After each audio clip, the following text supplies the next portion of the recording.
Hello everyone, and welcome to my Hardcore Paladin guide. In this guide, I'll talk about the different talent trees I use when I level up, tips and tricks, the best profession and race you can choose, macros, and a lot of other things. So the Paladin is an amazing choice for classic hardcore, especially if you're a new player, as this class is very beginner friendly. You will be fighting in melee range, and when you drop to low health, then you can always heal yourself with a Holy Light.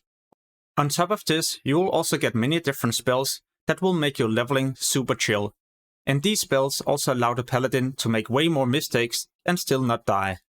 With that being said, let's jump right into the tips and tricks. Most people prefer to level up as a Retribution Paladin, so where you use a two-hand weapon. But if you get to low health and you need to run away, then I would highly recommend you to also have a one-hand weapon and a shield. When you equip a shield, you also increase your chance of surviving as you get more armor and also now a chance to block attacks. So make sure to equip a one-hand weapon and a shield as fast as possible when you need to make an emergency exit. One way to do this quickly is just to make a macro where you in the first line type /equip and then the name of your weapon, and in the second line /equip and the name of your shield. Then you drag this macro down to your action bar, and now you can easily swap between your two-hand weapon and a one-hand and a shield.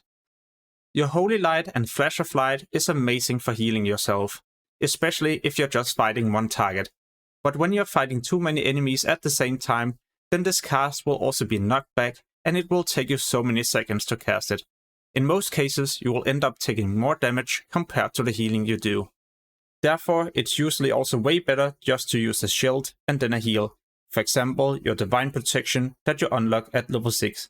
When you're shielded, you're not going to take any damage, and you're not going to get interrupted or anything as you're casting your heal.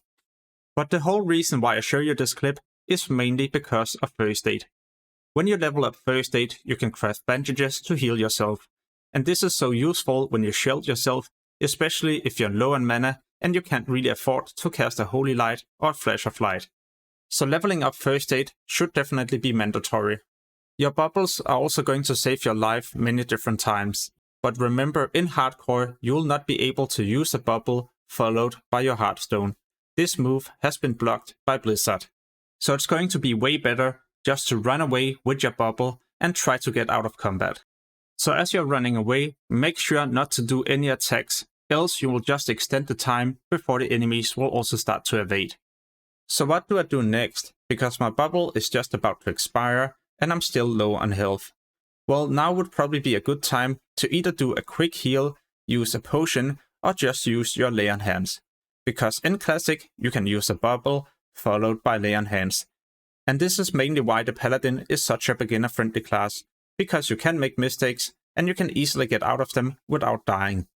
One thing that can be quite annoying is that when you're about to use a seal, well, then you also need to use your Judgment before you'll start your auto attack, or you need to right-click on the target, or maybe even use your auto-attack ability. What you should do instead is to make a macro with the spell you would like to use, and in the second line, /start attack. Now you can spam this macro without cancelling your auto-attack. And as you spam this, then the spell will also be casted when there's no longer a cooldown. Getting a new weapon as you level up is going to be so important, also because most of your damage will probably be from your auto-attacks. Therefore, I would highly recommend you to also check out the open world vendors where you can purchase green weapons. In the description, you can find a link to all the weapon vendors that I visit when I level up a character. At level 20, you can pick up your class-specific quest. This will take you on a long journey, and you will probably not be able to complete it until you're level 24. But it will be important to do this quest line, as you will also be rewarded with an amazing weapon. Another amazing thing as a Paladin is that you don't have to spend 90 or 100 gold getting your mount at level 40, because this will be free. Many classes might not even be able to purchase their mount when they reach level 40, so this will give the Paladin a big benefit, as you can now also increase your traveling speed. But also because all the gold that you just saved, you could for example spend into different items that will increase your leveling speed, or maybe even into different investments that will make you a lot of gold in return. All the things that I plan to invest into, but also things I plan to do as I level up my character to make a lot of gold, I've covered in my hardcore gold making guide. You can find a link to this guide in the description below the video. The Paladin also has a unique opportunity to, for example, level engineering and alchemy at the same time, or maybe even engineering and blacksmithing. Because when you save gold for your first mount, then you could also spend this into materials on the auction house and level up professions, so you don't have to do your own gathering. But if you don't plan to use the auction house, then there's a few options. It is to either pick up mining and engineering, so you can make different goggles, grenades, and also the target dummy. Another good option would be to level up herbalism and alchemy, so you can make different elixirs and potions that will benefit you in fight. For example, healing potions.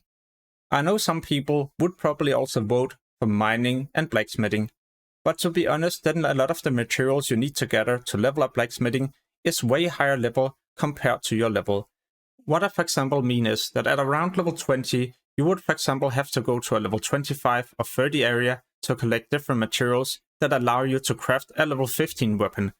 So I don't really believe blacksmithing will benefit your leveling that much, especially when there's all these open world vendors you can use, or maybe even the auction house. What I would definitely choose would be mining and engineering. So mainly because of the target dummies you can spawn. When you spawn them, they will also try to taunt all nearby enemies. So if you accidentally make a big mistake, well, then you can also spawn these and run away. And because the auction house is available, well, then I can now also purchase potions, have my target dummies, and even a gather profession, mining. So what talent tree do I usually use when I level up a Paladin? Well, I always level up as a retribution. You do way more damage, and because there's a 24 hours penalty on every single dungeon you do, well, then there's not much use of playing tank or a healer. And for those of you wondering at what level I pick each talent, then it can be seen right here. Sometimes I also like to do my talent trees a bit different. So where I spend the first points into the holy tree, this is mainly just to unlock my concentration at level 20. This allows me to kill more than one target at the same time, as I now also have way more AoE damage. So as a Paladin, you can only play as Alliance. But what race is going to be the best for your leveling, or maybe even at max level? As a human, your spirit is increased by 5%. This is not really a big deal. But what matters is that your weapon skills with maces and swords are also increased. This can be quite useful as you level up your character, because you won't miss as often. At level 60, many people tend to play as Holy Paladin because it's also way better in raids. Or well, more people like a Holy Paladin compared to a Retro Paladin in a raid group.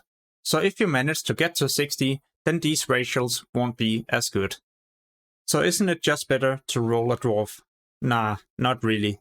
Find treasure might be useful in case you find a chest with a new item, but then again the human ratio will benefit you every single monster that you kill because you have increased weapon skills. Stone form, well, yeah, as a Paladin you already have cleanse, so poisons and disease you can always just dispel. Bleeds and other debuffs you can always just remove with a bubble. So if I had to choose one of these, then it would definitely be to play a human. This was also the last class I was missing, so now I've covered every single class you can play in Classic Hardcore.